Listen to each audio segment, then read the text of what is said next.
Welcome once again to the Candid Cast.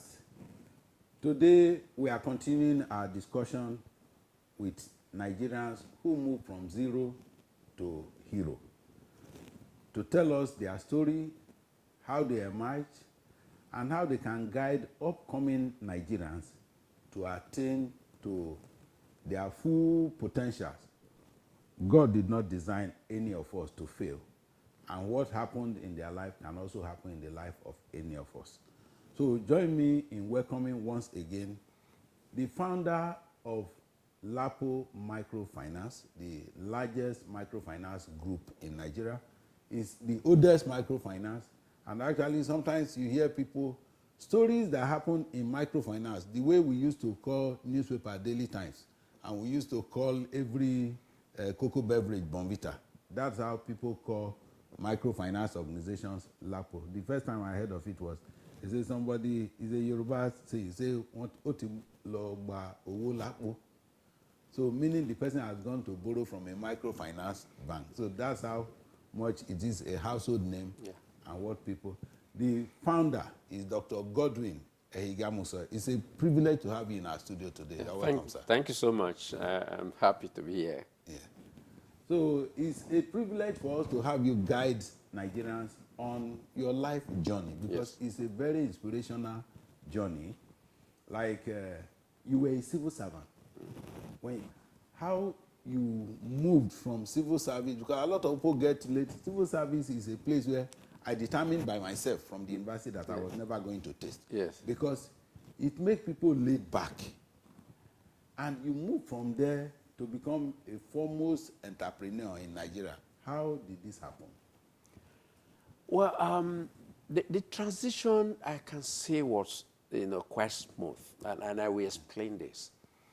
The tendency to see civil service or civil servant as a bit laid back is the fact that there are procedures that tend to follow the rules and all that. And to a large extent, it's not a negative thing. It's bad. It's good. Bureaucracy is to set things right. But for me personally, I deliberately walked into the civil service. The reason was that while I was in university, I also did a vacation job in the cooperative department. Okay. And when I got there, I realized very quickly that cooperative movement is a poverty, essentially a poverty or development movement. I will also equally explain this. One definition of cooperative society is that a cooperative society is an economic association of persons with limited means, or the limited means, who pool their resources together through savings contribution. And from that pool, individuals can draw on to meet their needs. And for me, that resonated well with me, given my ideological clarity that development is about the development of the ordinary people.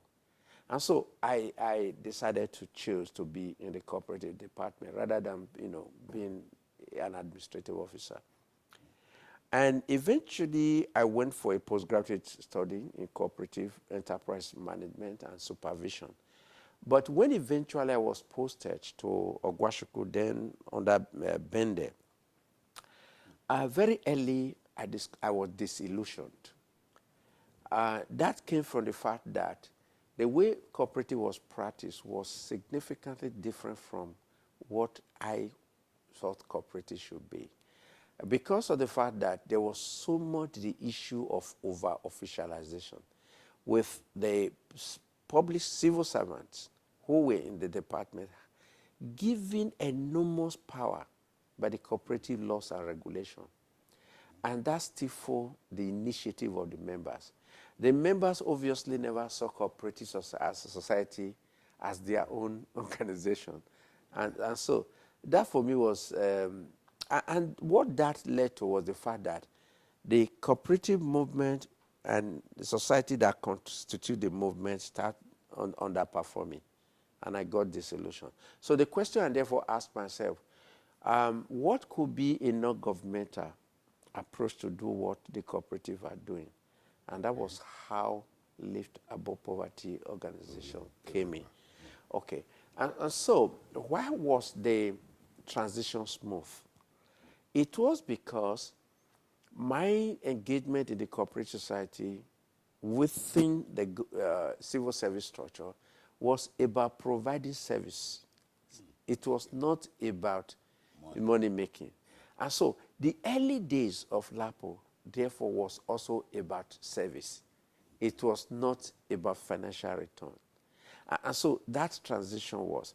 But as the organization get complicated, building relationship or partnership with other people, local and international, we needed to adopt some fine best practices in business management. And of course, you begin to also look at the whole issue of sustainability. And when you consider the issue of sustainability, financial sustainability becomes extremely important. So that transition was smooth for me. Thank you very much. When you made your adventure into the private sector, Yes. I see a lot of sacrifice that you put in. Like I read where you had to go from Ogwashiku to Abu either to receive a phone call or to make a call to book an appointment for somebody coming from Lagos. That is quite instructive. How does that speak to the level of patience you see with people, the patience, the determination, the doggedness, do you still see it around today in Nigeria? Yeah, the tendency is for us to see that you do not have that. But if you look below the social media, the media space, or the razzmatazz things, you will think that they are. But I can tell you, there are young Nigerians who have put their hands on the plow, on certain projects that so focused, so committed to see how they will bring it to pass. Because for every generation, you will have people like that. I look around, I was teaching in a high school in Lagos in the 80s, and I look around and say, hey, where are those people who were the great people we mentioned those days? And those guys that are rolling the economy space today, where were they in the early 80s? Obviously not. So the guys, the people, young men and women that will rule the economy space in 2030s and 40 are in their own corner at this moment, working assiduously, paying the price, and eventually they will emerge. So I do not think, take away all the noise that we hear and look deep into the structure of the society, and you see young people doing wonderful things and doing it silently and diligently. Okay. Thank you. That's quite encouraging, particularly for our youths, that those who will rule in the next 10, 20 years are in their various corners, doing what they should do. So don't be left out, don't be an idle person. So that takes me to the next question is, your business was founded to promote the culture of growing your wealth through borrowing. You want to use borrowing to remove people from poverty. Yes. And you were in the church where the central teaching was the borrower is a slave to the lender. You shall lend, you shall not borrow. And so many things that they were reciting for us at that time. And the African culture is also opposed to borrowing. How did the church receive you as a rebel, as somebody who was rebellious to doctrine? Or how were you received in the church? I think there was no pushback. There was nothing from the Christian community, at least the one I belonged to at that time. This could be for some reasons. The first is the fact that we were actually doing what we call poverty lending. If you like, you can call it development lending. Lending where we provide loan credit facility for their businesses. So we were lending to them to do their business. And when you do that, you're actually helping them to create wealth. We used to say that our objective was to ensure that they are free from the grip of poverty, the slavery of poverty. And so we were enabling them, and we saw the impact.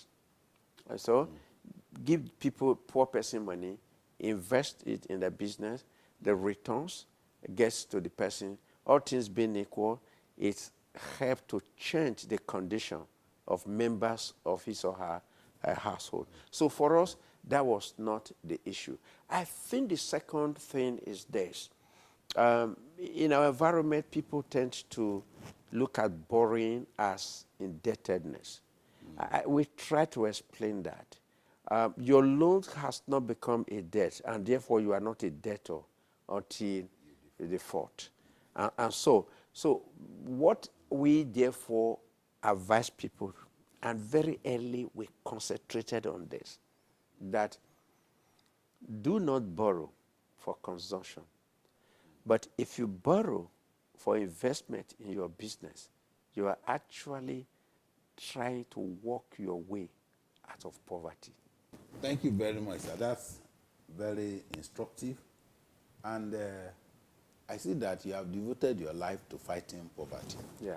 Most people that are wired this way came out of the pain of their background. Yeah. But you did not pass through that level of pain. Like you mentioned, even in the school, when they tell people, bring money to pay for something, and other people are waiting for month end.